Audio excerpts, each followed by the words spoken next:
The thermostat said 72, but I could see my breath. She was in the next room, laughing. I don't remember walking to the hotel lobby. I don't remember why I booked the room under her maiden name. But I do remember standing in the hallway outside room 209, listening through the door, not out of suspicion, but because I had forgotten the sound of her unfiltered voice. Through the crack of the poorly fitted door frame, her words came out like whispers with teeth. He doesn't know me. He thinks he does, but he doesn't even see me. That was her voice. That tone. Quiet, calculated, almost bored. The kind of voice you use when you're describing something you've outgrown, like a winter coat in summer, or a man who still believes you love him. Another voice answered. Male. Smooth. Way too smooth. Then why stay? She didn't answer right away. Just a sip of something. Probably white wine, Chardonnay, because that's what she always ordered when she wanted to seem effortless.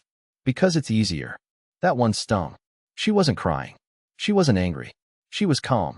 I don't think I could have handled it if she were sobbing, begging to escape. But hearing her talk about me like I was just in the way, that did something else. Something colder. I walked back to my car without saying a word. No confrontation. No grand gesture. I didn't smash the door open. I didn't interrupt their little vacation. I didn't even flinch. I drove home, sat on the porch for 6 hours, and deleted our wedding video from the cloud. You'd think that was the climax of the story, right? The big reveal? It wasn't.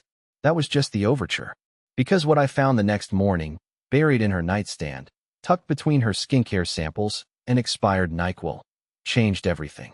And what I did with that information? Well, that's the part no one believes. I didn't sleep that night. Not because I was heartbroken, though I guess I was, but because I couldn't stop replaying her voice in my head. I must have stared at the ceiling until the shadows shifted and light started creeping in. At around 6:30 a.m., I heard her car pull into the driveway like nothing had happened. Like she hadn't spent the night in a hotel room with someone who wasn't me. I didn't confront her. I didn't move. I just lay there under the covers, pretending to be asleep while she tiptoed into the bathroom. She always moved quietly when she was guilty. I used to think it was sweet, like she didn't want to wake me. But now I realize it was never about me. It was always about control, managing appearances, keeping things tidy. Eventually, she slipped into bed beside me and let out this soft, satisfied exhale. Like a job well done. 2 hours later, she was gone again. Something about brunch with her mother. I knew that was a lie too, because her mom was in Arizona until Sunday. But I didn't stop her. I didn't say a word. Once the house was empty, I got up. Not with a plan, just this slow, deliberate instinct to move. I wandered around the kitchen for a while, then into the living room, then back to our bedroom where the bed still smelled like lavender and stale hotel perfume. I don't know what drew me to the nightstand. Maybe I was looking for a phone charger. Maybe I just needed to feel like I was doing something. But when I opened the drawer, everything stopped. At first it was just the usual clutter, lip balm, receipts, hair ties, some loose vitamins she kept forgetting to take. But underneath all of it, tucked beneath a folded tissue like it was trying to hide, was a small, black envelope. Thick paper. No return address. My name wasn't on it. But I opened it anyway. Inside was a letter. Handwritten. In her handwriting. But it wasn't to me. It was to someone named Ames. I sat down on the edge of the bed and read the whole thing in silence. I wish I hadn't. I wish I had just set it on fire and walked away. But I didn't. The letter was dated 3 months ago. It wasn't romantic exactly, not in the traditional sense, but it was deeply personal. Confessional. She talked about how stuck she felt, how tired she was of performing stability. She said things like, "He doesn't ask me questions anymore. He just exists beside me, like a shadow that got too heavy. I still think about our night in Santa Cruz. I still dream about it when he's snoring next to me.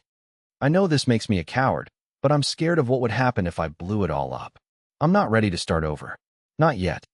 No signature. Just in D. I stared at that envelope for a long time. Not even angry.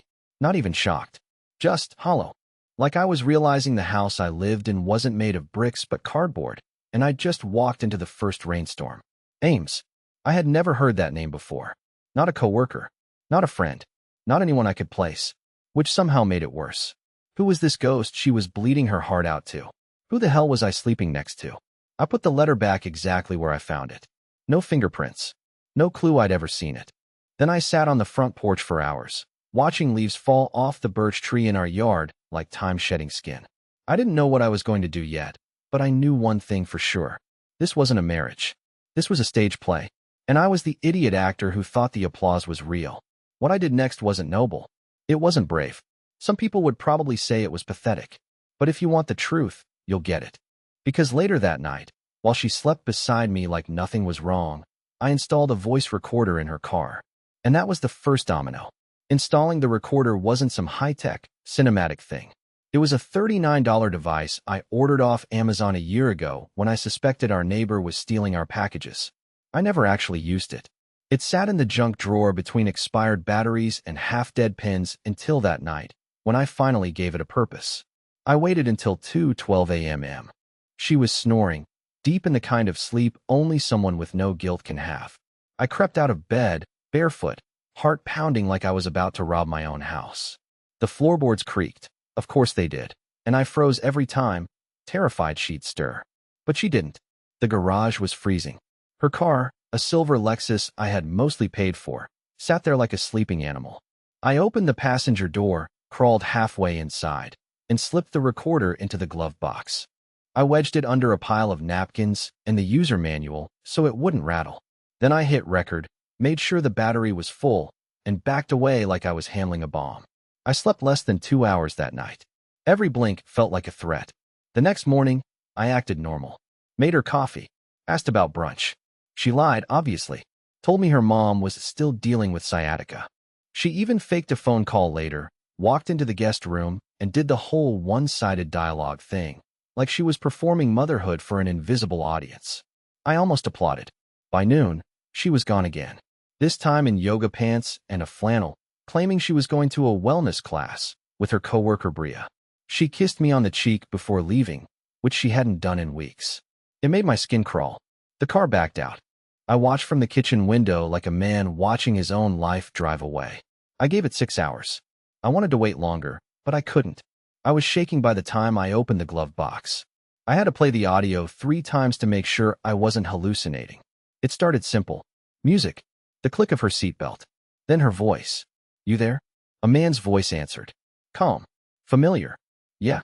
I missed you." I stopped the playback. Rewound. Played it again. It was him. Ames. But here's the part that shattered me. Not because it was cruel, but because it was surgical. There was no lust in their voices. No breathy flirtation. It wasn't about cheating. It was something worse. It was 2 people planning. They were strategizing. Like co-workers dissecting a merger. Like 2 generals deciding what parts of the battlefield to burn first. "He won't fight it," she said. "He's not that type. He'll implode inward, not outward." "Good," he replied. "We'll get him to sign fast. Quick divorce. Keep it clean." "Yeah. And I'll sell the house while he's still processing." "He'll let it go?" "He always does." I didn't cry. I wish I had. I think crying would have made me feel human again. But I just sat there, staring at the recorder, listening to the sound of my own erasure being discussed like a boardroom agenda. They were right, by the way. I did let things go. For years. I let go of promotions, of friends, of hobbies, of opinions. All for her comfort. All for the illusion that if I just kept the boat steady, she'd be happy. But now I saw the truth. She didn't want a boat. She wanted a launch pad. And I was just the scaffolding. I didn't sleep that night either. Instead, I wrote a list. Not a revenge plan. I'm not built like that. But a strategy of my own. If I was going to be erased, I'd leave behind noise. Echoes. Enough to haunt her plans like a song stuck in her head. I wasn't going to burn her life down. I was going to unmake it. Quietly. 1 thread at a time. I stopped eating for 2 days. Not out of protest or some self-imposed punishment. It just didn't occur to me. Hunger became irrelevant. My body felt like it was operating on some other power source. Cold fury, maybe. Or sheer inertia.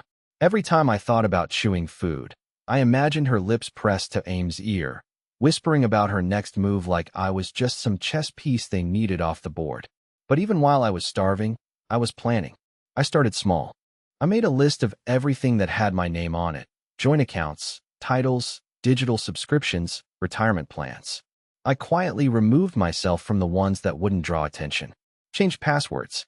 Redirected bills. Called the credit union and had my personal savings moved to a separate high-yield account I'd opened back in 2017 and never touched. She never even knew it existed. Back then, I had planned to surprise her with a second honeymoon to Kyoto. That money now had a new purpose. The house was more complicated.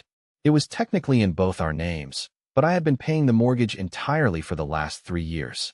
Her freelance, brand consulting business had brought in maybe $2,000 total since the pandemic, and most of that went to oat milk lattes and online shopping. But she liked pretending we were equal, that she was building her empire. Meanwhile, I was the quiet donkey carrying bricks on my back and pretending it was a partnership. By the end of the third day, I had installed 2 more recorders, one in her home office behind a stack of dusty magazines, and another under the hallway console where she often had phone calls she thought I couldn't hear. I also activated location sharing on her phone using a trick I found in a tech forum, masking it under a calendar sync notification. She didn't notice. I told myself I wasn't doing this for revenge. I told myself I just wanted clarity. But the truth is, I wanted to watch her. I wanted to witness the exact moment she realized I wasn't going to crumble like they predicted, that I wasn't going to be the soft little footnote she scribbled out of her life story. I wanted to see her stumble when her script no longer matched the performance I gave.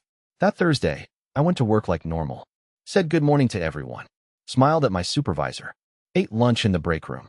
No one suspected a thing. I was playing a role now too, just like she had for months, maybe years. When I came home, she was already back from her therapy group. That was her new thing lately. She kept using the language of healing, boundaries, energy, emotional labor, like armor, like a shield to justify her withdrawal. Every time I asked if she was okay, she acted like I was invading her sacred space. But that night, she was chipper, too chipper. She poured me a glass of red wine, Cabernet, my least favorite, sat across from me on the couch, and asked about my day with this fake tenderness that made my skin itch. I've been thinking, she said. We should take a trip. I blinked. A trip? Yeah, you and me. Somewhere peaceful. Maybe Oregon. You love trees. That's when I knew something was happening. Not just the affair. Not just the planned divorce. But something else.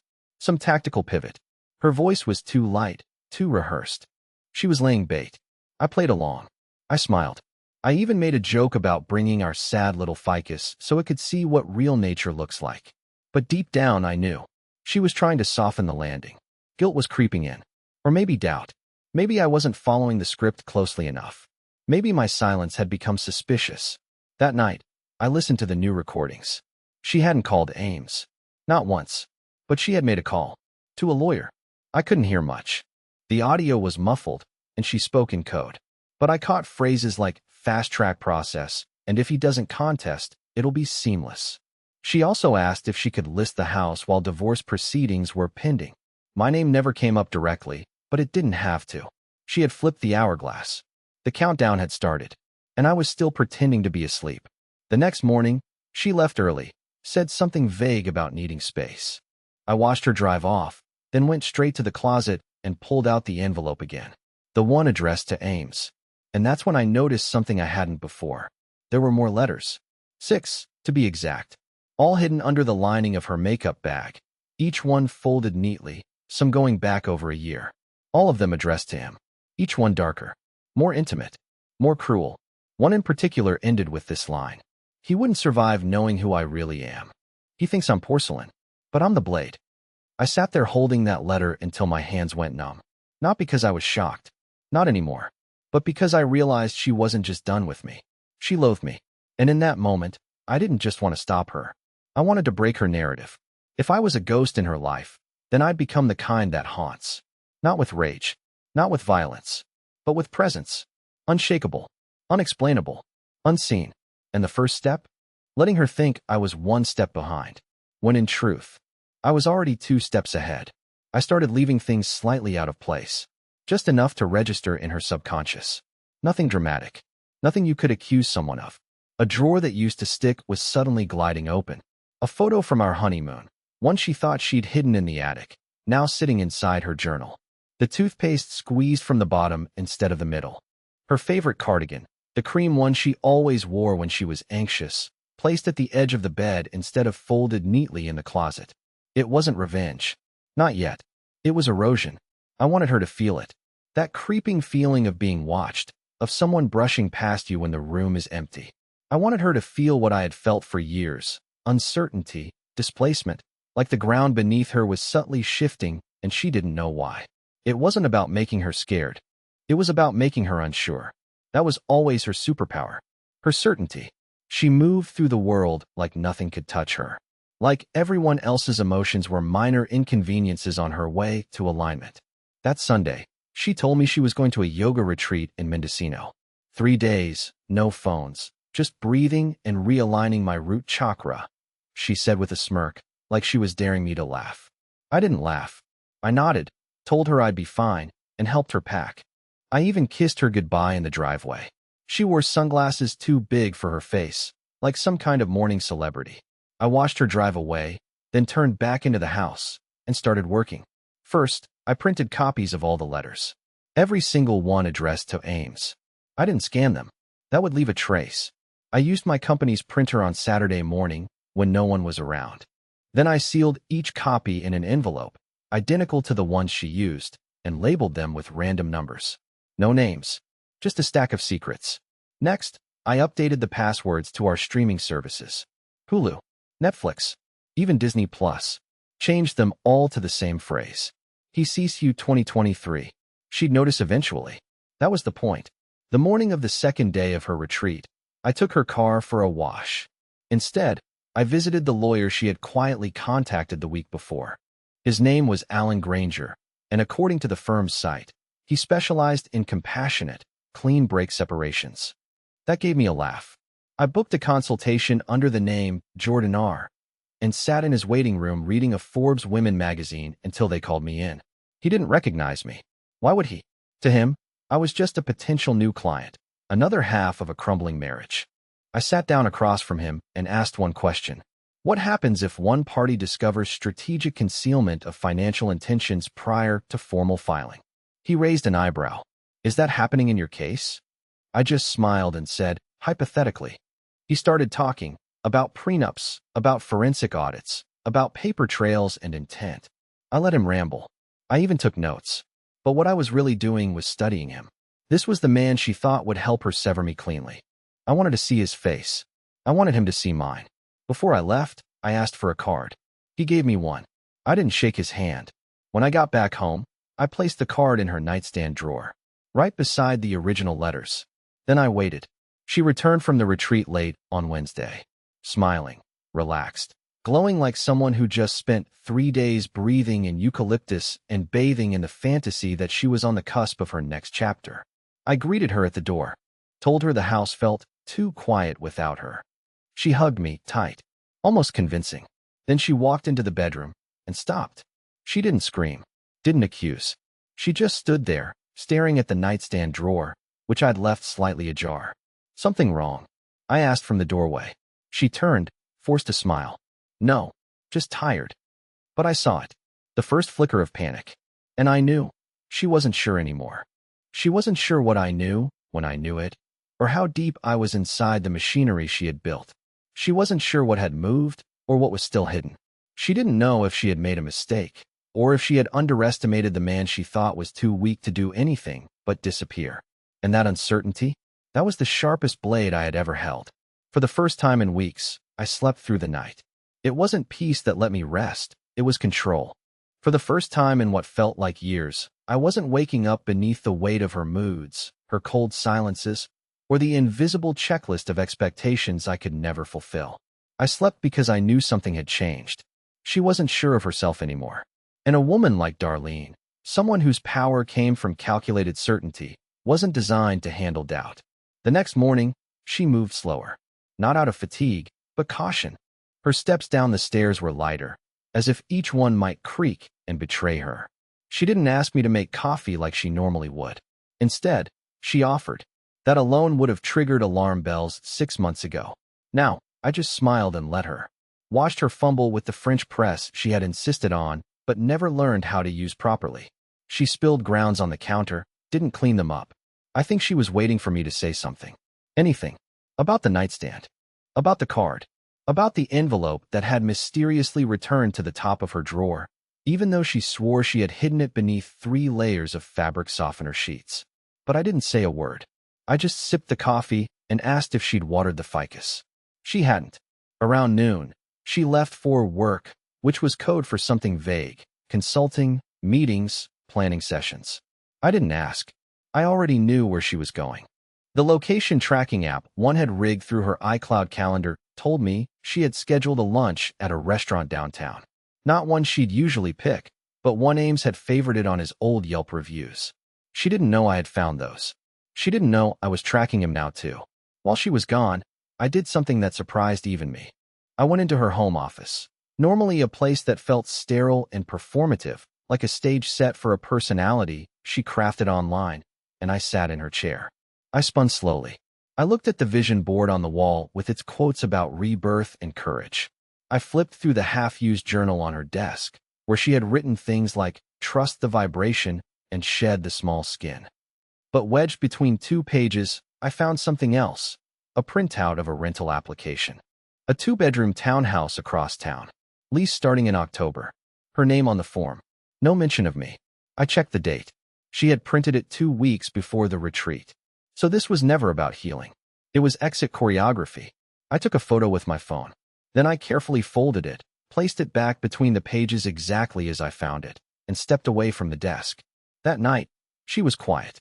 Not distant, watchful, like she was gauging the weather inside the house, waiting for a storm that hadn't come. She kept asking if I was okay. I kept saying yes. She offered to make dinner. I let her. She burned the chicken and tried to laugh about it, but I didn't even crack a smile. "I've been thinking," she said finally, during the awkward silence over dry white meat and overcooked rice. "Maybe we need a reset. A real one. Just you and me. No drama. No stress. Maybe we could go stay at that lake house again. The one your cousin owns." I stared at her. Not because I was surprised she brought it up, but because I remembered the last time we were at that lake house. I had proposed there. In the rain. On the dock. She had cried. Not because she was happy, but because I had done it before she was ready, and it forced her hand. She said yes, but I had always felt the delay in her voice. I nodded slowly. Maybe. Her face lit up a little. Not too much. She was careful now, always measuring. But that's when she made her mistake. After dinner, I stepped out to take the trash out, and when I came back in, I caught her, just for a second, hovering over my phone on the counter. She jumped back like she hadn't touched it, but she was too slow, too clumsy. She wasn't used to reacting, only performing. And in that flash of guilt, I saw it. She was no longer certain who was in control. That moment confirmed it. She was spiraling. So I leaned into it. I asked if she wanted to watch something together. I picked a documentary about long cons and double lives. She laughed nervously through it. I made popcorn and offered her the bigger bowl, even though I knew she hated buttery fingers. She took it anyway. That night, I kissed her before bed. She flinched, barely, but I felt it. And while she slept, I made 2 phone calls. One to a locksmith, and the other to Ames. He didn't answer, of course. I didn't expect him to, but I left a voicemail. Calm, casual, measured. "Hey Ames, this is Erwin. I think we should talk. You've been having conversations about me for a while. I figured it was time I joined one." Then I hung up, turned off the light, and lay beside her in silence. She shifted in her sleep, restless. Maybe it was the weather. Maybe it was the documentary. Or maybe, just maybe, she could finally feel the walls starting to close in. 3 days passed. She hadn't mentioned the letter. Not the rental form. Not the business card in the drawer. Not the flickering lights in the hallway I'd unscrewed just enough to buzz intermittently when she walked by. Not the Spotify playlists on her phone that suddenly included songs we used to listen to 5 years ago, the one she pretended to forget. Not the voicemail Ames never responded to, but definitely heard. No, she didn't mention any of it. She was trying to outsilence me, but she was terrible at it. Darlene wasn't built for ambiguity. She liked control, not mystery. And now, her entire narrative was full of blank spaces she couldn't fill. You could see it in her face. She was running multiple simulations behind her eyes, trying to guess what I knew, how I knew it, and how long I'd known. She didn't know where the line was anymore, so she tiptoed through every conversation like she might set off a mine. On Thursday, I forgot to go to work. I didn't call in. I didn't email. I just stayed home and read the local paper from front to back like it was 1993. When she came downstairs, Her eyes flicked to the clock before she even said good morning. You're not going in? Felt like staying home. She paused. Something wrong? No. You sure? I'm sure. She forced a smile. I could tell it hurt her face to hold it. Maybe it's good, she said, stirring her tea. You've been running on fumes lately. She tried to sound supportive, but her voice cracked halfway through, like the line she was reading from had smudged in the printer. Later that afternoon, while she was in the shower, I opened her laptop and connected a flash drive I'd bought with cash from a gas station 40 minutes away. It was clean, empty, fresh, no fingerprints. I didn't even copy anything from her laptop. I just wanted the timestamp. I wanted her to find it, and she would, eventually. I placed it carefully back in her bottom drawer, underneath a stack of travel receipts. Then I went back to the living room and waited. At 6:13 p.m., her phone rang. I knew the sound. It wasn't a regular contact, just the generic ringtone. She answered from the hallway, too far for me to hear the words, but not far enough that I couldn't feel the energy change in the air. She walked into the living room 15 minutes later. Her hair was still damp. She was wearing a hoodie I hadn't seen in months. Her eyes were bloodshot, and she looked at me like I was the one who cheated, like I had broken something sacred. We need to talk, she said quietly. I looked up from the couch, calm. Okay, something's off. You've been different. You've been, she searched for the word, intentional. That made me smile. Is that a bad thing? She didn't answer, just stood there, staring, like she didn't know whether to sit beside me or run upstairs and call someone. Maybe a therapist, maybe a lawyer, maybe Ames. I want to fix things, she said suddenly. That was her first real miscalculation. She said it too fast, too soon. Her tone was wrong. I tilted my head. What is there to fix? You tell me. I stood up slowly, walked into the kitchen, poured myself a glass of water, and returned without speaking. Her eyes followed me like a bird watching a shadow. I'm not angry, I said finally. I just see things clearly now. What does that mean? It means you don't have to pretend anymore. She flinched, barely, but I saw it. Her throat tensed. She opened her mouth to respond, but I cut her off. I know about Ames. There it was. The inhale, the tightening of her shoulders, the way her fingers dug into the fabric of her sleeve. She didn't deny it. Of course she didn't. That would have been beneath her. But she also didn't confess. She didn't cry. She didn't scream or throw a vase or collapse onto the couch begging for forgiveness. She just nodded. Once, like she was agreeing to something administrative. I see, she said, voice low. I figured. Figured what? That you knew. You've been leaving signs. I said nothing. Neither did she. The silence between us was louder than any argument we ever had. It was the kind of silence you feel in your bones. The kind that lets you know something irreversible just happened. She sat down on the arm of the couch, folded her hands in her lap, and looked at the floor. I was going to tell you. When it made sense. It never would have made sense, I said. And that's when her mask finally slipped. Not all the way, but enough. She looked at me, and there was no performance in her face. No strategy, just exhaustion. I didn't want to hurt you. I leaned against the wall and looked at her the way you look at someone you used to know. You didn't want to feel like the villain. Her lips pressed together. You were never afraid of hurting me, I said. You were afraid of what you'd become in your own story. She didn't deny that either. We stood there for a long time, in the slow hum of the house we used to build our future in. And finally, she said, what now? And I answered with the only truth that still belonged to me. I'm not going to stop you, but I won't make it easy anymore. She blinked. For the first time, she looked small, and I realized she wasn't the storm. She was the one who built a house too close to the shore and then blamed the ocean for rising. The next morning, I made her coffee, just like I always had. Half a teaspoon of sugar, oat milk foamed with that little wand she always insisted we keep even though it broke every 2 weeks. She stood in the doorway of the kitchen watching me like I was a stranger living inside her home. And maybe I was. Maybe I had been for a long time. But now, I liked being a stranger to her. It meant she didn't own me anymore. We didn't talk much. We didn't fight. That part was done. The truth was out in the open, not yelled but acknowledged. Like a splinter finally removed from skin that had hardened around it. Over the next few days, we moved like roommates. Careful, measured, polite even. The air had cleared, but not in a comfortable way, more like after a fire. Nothing left to burn, just smoke and silence. And under that silence, something new was forming. Freedom. It didn't come like lightning. It came slowly, in the sound of my own footsteps in the hallway, in the way I could finally breathe inside my car again, in the quiet joy of reading a book on the porch and realizing I wasn't checking the window to see if she was judging me for wasting time. 1 week later, she packed a single suitcase and left. She didn't slam the door. She didn't cry. She just said, "I hope you're okay someday." And I replied, "I already am." That was the last time I saw her. The house was mine again. Not just legally, spiritually.